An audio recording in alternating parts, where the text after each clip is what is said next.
नमस्कार। आप देख रहे हैं ब्रेकिंग बिहार। कल की सबसे बड़ी खबर थी कि चिराग पासवान की पार्टी लोक जनशक्ति पार्टी रामविलास के छपरा के पूर्व जिला अध्यक्ष रहे दीपक कुमार सिंह ने न सिर्फ पार्टी छोड़ी बल्कि उनके साथ करीब 138 लोगों ने पार्टी छोड़ी। इसके पहले से खगड़िया खगड़िया में भी चिराग पासवान के पार्टी के कई नेताओं ने, जिला अध्यक्ष से लेकर के कई नेताओं ने एक साथ साथ छोड़ा।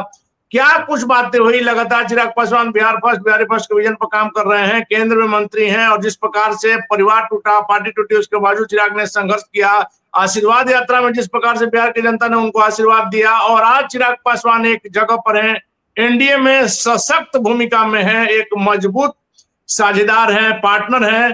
तो उनकी पार्टी में इन दिनों बिखराव क्यों हो रहा है? क्या पुराने लोग जो चिराग पासवान के बुरे दिनों में साथ थे अपने आप को उपेक्षित महसूस कर रहे हैं, या कुछ और बात है? लगातार इन दिनों चिराग पासवान जो सभी कमिश्नरियों में अपना नव संकल्प महासभा कर रहे हैं, आपने देखा राजगीर से लेकर के गया, छपरा, सभी जगहों की जो आपको हमने तस्वीर भी दिखाई थी।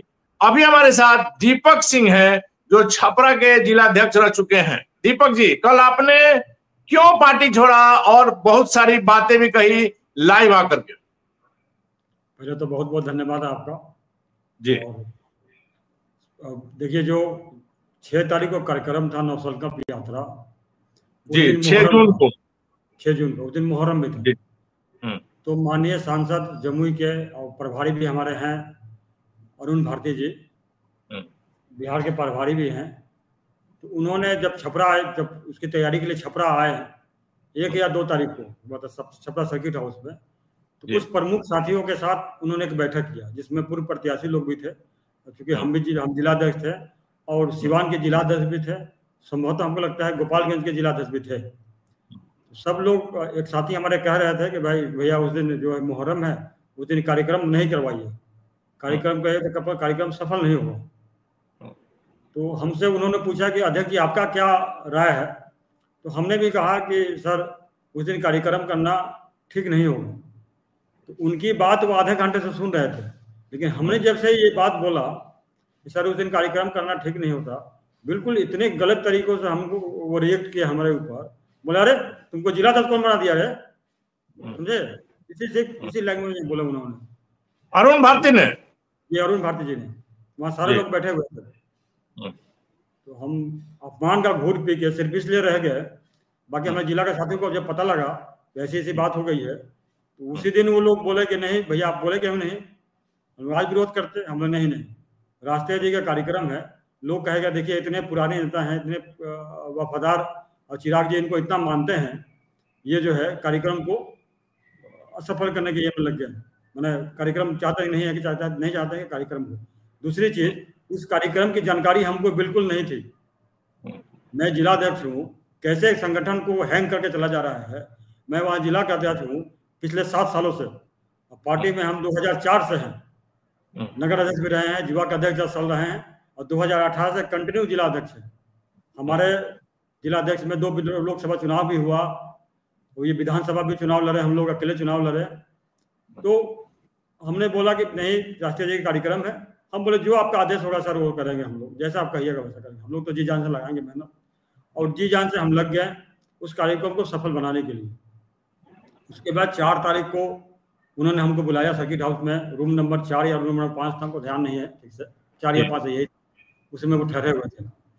तो बोले, हमको बोले कि एज ए जिला अध्यक्ष, मेरी बात को ध्यान रखिएगा, एज ए जिला अध्यक्ष आपसे 100 बस हमको चाहिए, 100 बस चाहिए। ऐसे जिलाध्यक्ष 100 बस आदमी भर करके चाहिए आपको? नहीं, आदमी भर के चाहिए, चाहे जो चाहिए 100 बस आदमी भर के ही चाहिए। मतलब 100 बस आप प्रोवाइड कीजिए, 100 बस। हाँ, 100 बस प्रोवाइड कीजिए। आप लोग लगाते अपना साइड, जहाँ लगाना था वहाँ लगता, जहाँ संगठन लोग मांगता वहाँ जाता। तो 100 बस का किराया हो गया बॉस 7 लाख रुपया, 7,000 के हिसाब से भी जोड़े तो 7 लाख रुपया किराया होता। तो हमने बोला, हमने उनको कुछ नहीं बोला वहाँ पे, बोले ठीक है सर देखते हैं। उनके एक साथी मेरे पीछे पीछे आए, बोले कि तब व्यवस्था कर रहे हैं ना? हम बोले सुनिए ना, कि 7 साल से जिला अध्यक्ष हैं, 24 साल से पार्टी में है, संगठन को चलाते हैं, कंटिन्यू किसी न किसी संगठन के पद पर रहे हैं हम। पार्टी हमको कितने रुपए देती है पार्टी चलाने के लिए? मेरा कार्यालय है बहुत बड़ा, मैं अब नीचे पूरा ऑफिस जो है मेरा, नीचे फ्लोर है, पूरा ऑफिस के लिए हमने कालेरा बना कर रखा है उसको। हम बोले पैसा कितने रुपया देती है पार्टी हमको चलाने के लिए? मेरे पास पैसा वैसा नहीं है। वो जाके उसको क्या समझाए नहीं समझाए भगवान जाने। उसके बाद वो एक दो तीन बार और हमको बहुत बेइज्जत किए। मैं देख रहा हूँ सबको पीछे पीछे खाली घूमने वाले लोग हैं, मेहनत करने वाले लोग नहीं है। समझ रहा हूँ ना क्या बोल रहे हैं हम? मैंने ऐसा लैंग्वेज पता नहीं हमसे उनको क्या चीर था। उसके बाद कार्यक्रम हो गया। उसको 23 तारीख को हमने मेरे व्हाट्सएप पे लेटर आया कि आपको प्रदेश सचिव बना दिया गया, दूसरे को जो है जिला अध्यक्ष बना दिया गया। हमको बहुत अफसोस हुआ। मैं बॉस जान लीजिए कि 3 रात में सोया नहीं हूँ। 3 रात मैंने रोया है रात में, और रो के हमने प्रदेश अध्यक्ष को फोन किया, राजू तिवारी जी को, जी ऐसा कौन सा गलती हमसे हो गया है कि इतनी बड़ी सजा हमको मिल गई, वो भी चुनाव के समय में। चुनाव के समय में हमको इतनी बड़ी सजा मिली। 24 साल से जो व्यक्ति पार्टी में है उसको बिना बताए जिलाध्यक्ष से हटा करके पार्टी का सचिव बना दिया गया। जी, वो भी कब? चुनाव के समय। चुनाव के समय वो बोले कि ऊपर से आदेश आया था, मेरे हाथ में कुछ नहीं है। हम बोले ठीक है। ये राजू तिवारी ने कहा जी। उसके बाद हमको पता लगा कि इन्होंने आरोप लगाया हमारे ऊपर कि उस नवसंकल्प यात्रा में आप भी गए हुए थे, नवसंकल्प यात्रा को असफल करने की योजना हमने बनाई थी, और मैं नीतीश कुमार का आदमी हूं। ये आरोप इन्होंने लगाया। नवसंकल्प यात्रा को असफल बनाने के लिए हमने योजना बनाई थी। कम से कम जांच तो आप करते हैं। आपने जो प्रदेश से प्रभारी बनाया था, प्रखंड में प्रभारी बनाया था, प्रदेश से जो लोग आए थे घूम रहे थे, उनसे पूछते कि संगठन कैसा है। आप हमको सफाई का मौका तो देते, लेकिन वो तो आरोप लगाना था उनको, जबकि उसमें जान लीजिए कि 80% लोग संगठन का लोग था। 80% संगठन का लोग था, और इनको तो सिर्फ हटाना था हमको। इनको तो सिर्फ हटाना था हमको कि कैसे भी हटा दे। एक बहाना चाहिए था, बहाना चाहिए था, लेकिन इनको बहाना चाहिए था कि इनको हटाना है। और यही नहीं, पूरे प्रदेश में आप वहां गए थे तो आप देखा भी होंगे कि राजू तिवारी जी को हमने कभी नहीं देखा। हमने तो रामविलास जी के साथ भी मंच साझा किया है। 2004 में, 2005 में मैंने मंच साझा किया है 5-6 बार, उनके मंच में बैठे हैं। लेकिन ऐसा माहौल जैसे डिक्टेटरशिप होता है ना, जैसे कंपनी में कोई एमडी होता है, आता है तो एकदम लोग खड़े हो जाते हैं, employ yes sir no sir करने के लिए फाइल लेके, वैसी हालत हो गई है इस पार्टी में। वहां मंच पे तो ऐसा स्थिति था, कब किसको ये बेइज्जत कर देंगे उसका कोई ठीक नहीं था। राजू तिवारी को बैठाया 8 नंबर कुर्सी पर। ये तो हमने कभी देखा ही नहीं है कि प्रदेश अध्यक्ष को 8 नंबर कुर्सी पर बैठाया जा रहा है किसी पार्टी में। ये हुलास पांडे जैसे लोग को नीचे बैठाया गया 10 दीर्घा में। संजय पासवान को बैठाया गया 2 नंबर मंच पर। इतनी बेइज्जती, इतना मेन मंच के जो बगल में मंच था, मंच पे बगल में मंच था। जिन्होंने पार्टी टूटा 2000 में, जब पार्टी 2020 में जब पार्टी टूटी थी, तो ये कहाँ थे? ये जनाब कहाँ थे? किस जगह पे थे? आज आप 1 साल पहले आए, चुनाव लड़े, राष्ट्रीय अध्यक्ष के नाम पर आप चुनाव लड़ गए, आपको राष्ट्रीय अध्यक्ष बना दिए प्रभारी, तो आप बहुत काबिल हो गए। जो लोग 21 साल से 20 साल से 25 साल से पार्टी में है, उसको आप सर्टिफिकेट दीजिएगा। वो ईमानदार है कि बेईमान है? अगर ये दीपक सिंह बेईमान होता, अगर नीतीश कुमार का आदमी होता, 2020 में आप चुनाव लड़ रहे अकेले, पूरे 5 विधानसभा में हमने घूम घूम के नीतीश कुमार के खिलाफ भाषण दिया, नीतीश कुमार का पुतला फूका। उस समय मैं नीतीश कुमार का आदमी नहीं था, आज मैं नीतीश कुमार का आदमी हो गया। इतने आरोप लगे। अब पार्टी में बहुत असंतोष है यहाँ से, सारे जिला में किसी की हिम्मत नहीं है कहने की। हमने हिम्मत दिखाया। और एक गलती हम लोगों से एक गलती और हुई थी। गलती ये हुई थी कि हमने नहीं, मेरे संगठन के लोग ने एक बैठक करके एक रेजोल्यूशन पास किया था कि जिला अध्यक्ष को चुनाव लगाया जाए। अगर मैं पार्टी में 20 साल से हूँ, संगठन चला रहा हूँ, तो क्या मुझे ये हक नहीं है? क्या मुझे ये हक नहीं है? मैं अपनी मजदूरी आपसे मांगू? वो भी संगठन के लोग मांगे, हम नहीं मांगे। संगठन के लोगों ने एक रेजोल्यूशन पास करके उसका फॉर्मेट बना के उस पर लगभग 100 लोगों ने साइन करके, सिग्नेचर करके, वही लोग जाके मिले, उनसे भी मिले, राष्ट्रीय अध्यक्ष से मिले, प्रदेश अध्यक्ष से मिले, सब लोग से मिले। ये भी एक कारण था, क्योंकि इनको तो टिकट बेचना है। ये समझते थे कि मजबूत जिला अध्यक्ष है ये मजबूत जिला अध्यक्ष है, अगर ये रहेंगे तो मेरा खेल बिगाड़ देंगे, मेरा खेल बिगड़ जाएगा, टिकट तो बेच नहीं पाएंगे हम। ये संकल्प यात्रा के नाम पर उसूल यात्रा मतलब की है। आपकी लोकप्रियता, आपकी मजबूत पकड़ छपरा में आपके लिए घातक साबित हुई। जी, अगर मजबूत पकड़ नहीं होते तो आज 128 138 लोग जो रिजाइन किए मेरे साथ, वो होता क्या? कहीं किसी जिला में कोई जिला अध्यक्ष के साथ इतने लोग जाते हैं कहीं क्या? सब लोग तो संगठन माना के लोग। जाए दीपक जी कि अभी अभी वर्तमान में छपरा मतलब सारण जिला में लोजपा आर का पूरा जो संगठन जो है वो समाप्त हो गया है। संगठन लगभग समाप्त हो गया है, लेकिन हम ये भी दावा नहीं करेंगे, क्योंकि ये बहुत बड़ी बात हो जाएगी, ये भी दावा नहीं करेंगे कि हम चलेंगे तो पार्टी बर्बाद हो जाएगी। हम जाएंगे, एक जाएगा 1000 लोग आएंगे, ये भी बात सही है। नहीं, लेकिन समर्पित कार्यकर्ता जो 20 साल से ज्यादा से काम कर रहा हो, वो बड़ी बात होती है। जो 20 साल से बेसिक काम कर रहा था, वो कार्यकर्ता तो आपको छोड़ के चला गया ना। और बहुत लेकिन दीपक जी एक बड़ा सवाल उठता है आपकी बातों से भी, जहां तक हमको लग रहा है कि आप अरुण भारती, जमुई सांसद अरुण भारती जी से आपकी नाराजगी है। चिराग पासवान से आपका आज कैसा संबंध है? क्या अपनी व्यथा, आपने जो पीड़ा महसूस किया, आपने जो अपमान महसूस किया, क्या आपने चिराग पासवान जी से इस विषय में बात की? देखिए, बात तो नहीं हुई है, लेकिन उनके पर्सनल नंबर पर सारा वाकया, ये जो बोले कि तुमको कौन जिला बना दिया है, ये भी हमने राष्ट्रीय अध्यक्ष जी को व्हाट्सएप के माध्यम से, उनका पर्सनल जो नंबर है उनके व्हाट्सएप के माध्यम से हमने उनको भेजा था। ये सारा वाकया हमने भेजा था। हम तो यहाँ तक लिख के भेजे थे कि सर आप जांच करवा लीजिए, अगर मैं दोषी हूँ, गद्दार अगर हूँ, तो मुझे जूता मार के बाहर निकलिएगा, उसका वीडियो बनाइएगा, उसका लाइव चलवाइएगा कि ये 20 साल का गद्दार मेरे पार्टी में था। मैं यहां तक दावा किया हूं। अब जांच तो कराते, आप पूछते तो मौका तो देते हमको कहने का, तो आपने कोई मौका नहीं दिया। आपको तो पैसा प्यारा है। और राष्ट्रीय अध्यक्ष चिराग जी से हमको कोई शिकायत नहीं है, उन्होंने बहुत सम्मान दिया है और बहुत इज्जत दिया है। जी, हम यही कहना चाह रहे थे। हमने देखा है, चूंकि जब चिराग पासवान की पार्टी टूटी थी, परिवार टूटा था, लगातार आपने भी देखा होगा कि आशीर्वाद यात्रा का ऐसा कोई खबर या चिराग पासवान से संबंधित ऐसी कोई भी बात, ऐसी कोई भी खबर नहीं छूटती थी हमारे चैनल पर। और हमने देखा है चिराग पासवान को किस प्रकार से उन्होंने संघर्ष किया, राजू तिवारी सब लोग उनके साथ किस प्रकार से साय की तरह रहे। और चिराग पासवान रात के 11 बजे भी अगर आप उनसे मिलते हैं तो वो थके हुए नजर नहीं आते थे, सभी लोगों का सम्मान करते थे, प्रेम पूर्वक मिलते थे। हमने तो देखा है कार्यकर्ताओं के साथ सेल्फी लेने में चाहे कितना भी थके हो, चिराग कभी भी मना नहीं करते हैं। और जब आज इतनी मेहनत से पार्टी एक मुकाम पर आई है, तो इस तरह आपके जैसे 2 दशक से ज्यादा के साथ रहने वाले लोग अगर पार्टी छोड़ रहे हैं, तो कहीं ना कहीं पार्टी की सेहत के लिए आगे आने वाले दिनों में सही नहीं साबित होगा, हमें लगता है। जी जी, बिल्कुल सही। चिराग जी आज भी अच्छे हैं, आज भी अच्छे हैं। और ये जान लीजिए कि सिर्फ अरुण भारती के कारण ये सब माहौल बना है। जितने पुराने कार्यकर्ता थे सब लोग कहीं ना कहीं अपुचित हैं।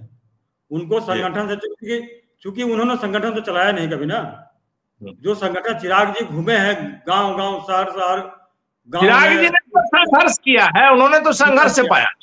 हाँ, संघर्ष से पाया। इन्होंने तो कोई संघर्ष किया नहीं। ये तो अनुकंपा पे बन गए, उनके नाम पर बन गए, क्योंकि बनो ही है इसलिए प्रभारी भी बन गए। ये तो एक देहात में कहावत है, अनिल जी, एक देहात में कहावत है कि जिस घर में बेटी और दामाद का एंट्री हो जाता है वो घर बर्बाद हो जाता है।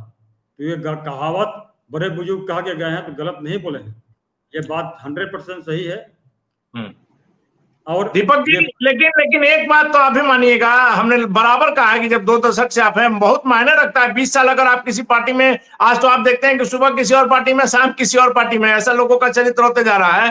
तो आपने देखा कि चिराग पासवान की लोकप्रियता उस स्थिति में अकेले जब लड़ रहे थे, नीतीश कुमार को तीसरे दर्जे की पार्टी बनाकर रख दिया, और जब लोकसभा का चुनाव हुआ 2024 में 100% स्ट्राइक, मजाक बात नहीं है, 5 की 5 सीटें जीतना निश्चित तौर पर प्रधानमंत्री मोदी की लोकप्रियता को, चिराग पासवान के चेहरे की लोकप्रियता को दिखा रहा है। और जिस प्रकार से चिराग पासवान जब सत्ता में नहीं थे, आपको याद होगा किसी जिला में जाते थे तो उस समय उनके सभाओं में उमड़ी भीड़ से लोग कहते थे कि भारे की भीड़ लाए चिराग पासवान, जबकि चिराग पासवान की हर सभाओं में जो भीड़ उमड़ती थी वह स्वतः उमड़ती थी। जी जी, आज चिराग पासवान की इतनी हैसियत है, इतनी लोकप्रियता है कि जहां चले जाएंगे सिर्फ लोग को जानकारी होना चाहिए कि चिराग जी आ रहे हैं, तो 10-20 हजार भीड़ ऐसे ही हो जाएगा, इतनी लोकप्रियता है। लेकिन ये जो अरुण भारती हैं, लोगों को काट रहे हैं, इनसे लोगों को, कार्यकर्ताओं से मिलने नहीं दे रहा कार्यकर्ताओं को इनसे। देखिए, हमारे यहाँ तो रामविलास जी का भी प्रोग्राम हुआ है, चिराग जी का भी प्रोग्राम हुआ है, पहला कार्यक्रम था 6 जून का, जो किसी कार्यकर्ता से ये मिल नहीं पाए, कोई कार्यकर्ता इनसे मिला नहीं। इस बात का ही मलाल था। मतलब चिराग जी को कार्यकर्ताओं से, नेताओं से दूर कर दिया गया है। बिल्कुल, नेताओं और कार्यकर्ताओं से दूर किया जा रहा है। और हमको तो लगता है कहीं ना कहीं किसी पार्टी से क्या साजिश भी है, हमको तो ये शंका है। मैंने अपनी बात बता रहा हूँ, मैं, मेरे पास कोई सबूत नहीं है इसका। ये कहीं अरुण भारती जी किसी न किसी पार्टी से कोई खुंदक इनसे है जो निकाल रहे हैं, चिराग जी से कोई खुंदक निकाल रहे हैं।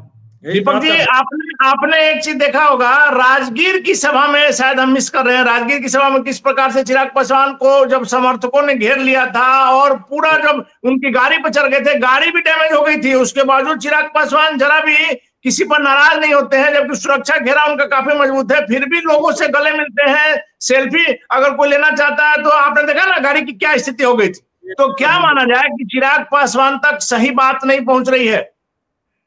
एकदम यही बात है, उनको गलत कन्विंस किया गया है, उनको गलत कन्विंस किया गया है। उनको अगर सही जानकारी होती, सही बात की जानकारी होती तो ऐसा मेरे साथ घटना ऐसा नहीं घटती। राजू तिवारी के बारे में क्या कहेंगे? अब राजू तिवारी के बारे में क्या बताएंगे, वही राजू तिवारी के बारे में।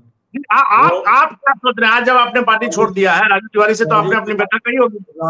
राजू तिवारी जी पार्टी के प्रति बहुत समर्पित लोग हैं। बहुत, जब पार्टी टूटी थी उनके पास भी ऑप्शन था 2020 में, यहाँ से भाग सकते थे, वो यहाँ से भाग भी सकते थे। हमने और अच्छा मुकाम पर जा सकते थे उस समय भी। हमने यहाँ तक भी सुना है, पता नहीं सच्चाई क्या है, कि माननीय नीतीश कुमार जी ने उनको स्वयं फोन किया था राजू तिवारी जी को, आइए आपको टिकट देंगे और मंत्री बनाएंगे। लेकिन फिर भी राजू तिवारी नहीं गए। मेरे पास सबूत नहीं है, लेकिन मैंने सुना है। नहीं, लेकिन ऐसी चर्चाएं तो है, ऐसी चर्चाएं हैं। लेकिन वो व्यक्ति गया नहीं। उस व्यक्ति के साथ क्या हो जा रहा है, क्या व्यवहार किया जा रहा है पार्टी में। तो मेरी चिराग जी से विनती है कि अपनी आंख की पट्टी को खोले और देखें, सारे उनके कार्यकर्ता एक एक करके छोड़े जाएंगे। ठीक है, एक जाएंगे 10,000 आएंगे, ये भी सही है, लेकिन वो कितना समर्पित कार्यकर्ता रहेंगे इसमें संशय है। वो नहीं आएंगे। अब जो आएगा मतलब लोग आएंगे। क्योंकि आज चिराग की सत्ता में है तो बहुत लोग तो मिल जाएंगे। हेलीकॉप्टर पर आप चल रहे हैं तो बहुत लोग मिल जाएंगे, पैदल जब आप चल रहे हैं तब ना लोगों को पता चलता है। तो जो पैदल लोग चले उनका कोई वैल्यू नहीं है। हमने तो बोला था लोगों से, लोग हमसे कहते थे अरे कहाँ इस पार्टी में हो यार, चलो दूसरे पार्टी में चलो। हम कहते हैं देखिए, जिस नाव पे सवार हैं उस नाव को से कूद के भागेंगे नहीं हम। वो कप्तान अगर डूबेगा तो हम भी डूबेंगे। जब नाव ही डूब जाएगा तो हम कहाँ से बचेंगे? जब मेरा कप्तानी डूब जाएगा तो हम भी डूबेंगे।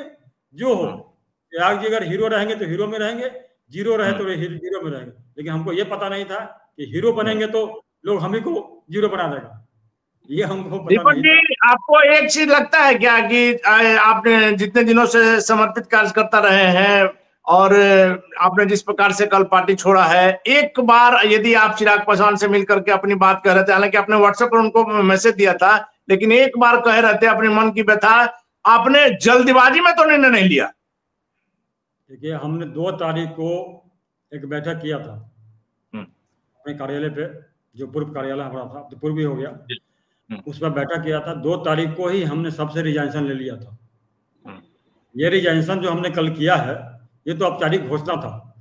रिजाइनेशन हमने 2 तारीख को ही ले लिया था और एक एक व्यक्ति का लिया है। ऐसा नहीं है कि मैं आपको दिखाता हूँ, एक आदमी को दिखाता हूँ आपको, ऐसा नहीं है कि हम जो है कोई सादे कागज पर साइन करवा लिया। देखिए, ये दिखा रहा हूँ आपको कैमरे में, देखिए, ये अलग अलग आदमी का, अलग अलग लोगों का अलग अलग रिजाइनेशन है, देख रहे हैं ना? ऐसा नहीं है 138 आदमी अगर दे रहा है तो अपने आप में बहुत बड़ी बात है। तो 2 तारीख को हमने ले लिया था, लेकिन उसके बाद कोई संपर्क नहीं किया। उसके बाद मेरे बारे में अलग अलग बातें भी लोग के पास पहुंचाने लगा कि इनको हटाया जा रहा था, इनको पार्टी से हटाया जा रहा था, हमने रखवा दिया। ये तो पार्टी का कोई काम ही नहीं करते थे। काम नहीं करते तो भैया 6-7 साल तक हम कहाँ रखे हुए थे? जी, बड़ा सवाल ये है। इसलिए रखे हुए थे कि अच्छे दिन आएंगे तो उनको लात मार के भगा देंगे हम, इसलिए रखे हुए थे ना। जब हम अच्छे काम नहीं करते थे और जब हम बेईमान थे, चोर थे, तो उतने दिनों तक पार्टी में क्या कर रहे थे? ये एक सवाल उठता है। लेकिन दीपक जी, आखिरी सवाल मेरा होगा कि आपकी बातों से जो मुझे लगा कि आप भले जमुई सांसद अरुण भारती से नाराज हैं, चिराग पासवान के प्रति आज भी आपके मन में वही श्रद्धा है, वही प्रेम है, वही इज्जत। बिल्कुल वही है। हम सब ने एक सपना देखा था कि हमारे राष्ट्रीय अध्यक्ष जी बिहार का नेतृत्व करें। हमारी दिली इच्छा भी है। मैं तो इस सपना को छोड़ के जा रहा हूँ बीच में, लेकिन भगवान से ये दुआ करूंगा, भगवान से ये प्रार्थना करूंगा कि जिनके साथ मैं रहा वो बिहार का नेतृत्व करे। और मेरा एक सलाह भी उनको है कि यहाँ की पट्टी को खोले, नहीं तो इनका जीजा जो है इनको बर्बाद कर देगा। और चिराग जी से हमारी कोई शिकायत नहीं है। उन्होंने बहुत सम्मान, बहुत इज्जत मुझे दिया है, मुझे बहुत इज्जत दिया है। मैं उन नमक हरामों में से नहीं हूँ। अब मेरा कोई सपना, ये मेरा कोई ये भी नहीं था कि मैं चुनाव ही लड़ूंगा। टिकट नहीं दे देते तो इस बार मैं दल में रहता, इनका विरोध नहीं करता मैं, क्योंकि इनके प्रति मैं समर्पित था। और हमने, इनके मित्र थे सौरभ पांडे जी, पिछले बार 2020 में पार्टी टूटी थी, हमने उनको फोन करके बोला था कि सलाहिए, मैं स्टैम्प पेपर पर लिखता हूँ आजीवन आपके पार्टी में रहूंगा, आजीवन। लेकिन मुझे पता नहीं था कि इतना ये करके, अब मुझे देखिए जिलाध्यक्ष बनने का, हटने का कोई गम भी नहीं था। 7 साल में जिलाध्यक्ष रहा, इसका नहीं है, लेकिन एक आप उचित स्थान मुझे देते। हमने अपने पैरवी से लोग को उपाध्यक्ष और महासचिव बनाया है। आपका 21 साल का जो साथी है, वो कैसे का अनुभव, जो जिस साथी ने, जिसने अपने जवानी बिता दी, आपको, मेरा 52 साल उम्र हो गया, जिसने जवानी बिता दिया, उसको आप सचिव बना दिए। जो 2 दिन पहले आता है, पार्टी ज्वाइन करता है, उपाध्यक्ष बन जाता है, क्योंकि उसके पास पैसा है, पैसा खर्चा करता है आपके पीछे पीछे। संगठन के लोगों को कोई वैल्यू, महत्व तो है नहीं। और मेरे लिए मेरे गुरु सरदेव रामविलास पासवान थे, रहेंगे, और भी आगे भी हैं और रहेंगे भी। और चिराग जी से कोई शिकायत बड़ी नहीं है। देखिए, तो बड़ी बात यह है कि दीपक कुमार सिंह ने भले ही पार्टी छोड़ दिया है, लेकिन अभी भी ऑन कैमरा कह रहे हैं कि चिराग पासवान जी के प्रति, अभी भी हमारे प्रति, हम उनके प्रति हमारा वही प्रेम है। और पार्टी छोड़ने के बावजूद यह कह रहे हैं, दुआ कर रहे हैं कि हमने भले बीच में छोड़ दिया, लेकिन चिराग पासवान जो लगातार उनके समर्थक कहते हैं कि बिहार का अगला मुख्यमंत्री कौन हो तो चिराग पासवान जैसा हो। और चिराग पासवान को मुख्यमंत्री बनने की भी दुआ दीपक सिंह कर रहे हैं। लेकिन इतना इन्होंने अपनी मन की व्यथा जरूर कही है कि जमुई सांसद अरुण भारती ने जिस प्रकार से इनको बेइज्जत किया, भरी सभा में जिस प्रकार से कहा, वह बात इनको बुरी लगी। हालांकि इन्होंने चिराग पासवान के पर्सनल नंबर पर, उनके व्हाट्सएप पर इस बात का सूचित भी किया, लेकिन चिराग पासवान से इनकी बातें नहीं हो पाई। चिराग पासवान इस मामले में कितना जानते हैं यह हमें भी पता नहीं है, लेकिन इतना तय है कि चिराग पासवान अपने पिता की तरह अपने कार्यकर्ताओं का, अपने नेताओं का जो सम्मान करते हैं। अरुण भारती के मामले में क्या कुछ हुआ है, कहां कुछ मिसअंडरस्टैंडिंग हुई है, यह देखने वाली बात होगी। लेकिन चिराग पासवान की लोकप्रियता इधर से आता है कि दीपक कुमार सिंह जैसे लोग व्यथित होकर के पार्टी छोड़ रहे हैं, उसके बावजूद चिराग पासवान के प्रति वही इज्जत है, वही समर्थन है, और दुआओं में बिहार का मुख्यमंत्री बनने की यह बात कर रहे हैं। वैसे में क्या कुछ होगा चिराग पासवान की पार्टी में, इस अंदरूनी विद्रोह का क्या कुछ असर होगा, क्योंकि इस बार चुनाव में भी बड़ी भूमिका में चिराग पासवान रहेंगे। और अंदर की बात, अपनी पार्टी के अंदर में जो विद्रोह उठ रहा है, इससे चिराग पासवान किस प्रकार से डील कर पाते हैं, और अरुण भारती के प्रति जो कार्यकर्ताओं में असंतोष की भावना उठ रही है, इसको चिराग पासवान कैसे डील कर पाते हैं, देखने वाली बात होगी। फिलहाल बन रहे हैं ब्रेकिंग बिहार से।